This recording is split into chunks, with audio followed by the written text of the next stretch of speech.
আজকে কক্সবাজার জেলায় একটা বিশিষ্ট মেহমান এসেছেন, আমিরে জামাত ইসলামের আমিরে জামাত।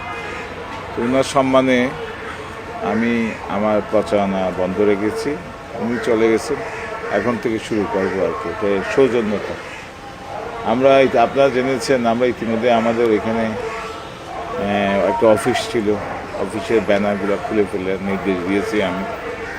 আমাদের ঢোকার সময় আমাদের একটা বিলবোর্ড ছিল, বিলবোর্ডটাও নিয়ে ফেলতে বলেছি আমরা চাই একটা নতুন বাংলাদেশের নতুন ধরনের রাজনীতি হোক, সবাই মিলেমিশে থাকবো, কাদা ছোড়াছুড়ি না হোক।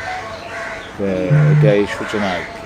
প্রচারণা যেটা ওইখানে অফিস ছিল, কার্যালয় ছিল বিএনপির, ওইখান থেকে যে ব্যানার খুলে করা হয়েছে গত রাত থেকে, এটা নিয়ে অনেক সুনাম বয়েছে বিএনপির। এ বিষয়ে কি বলবো?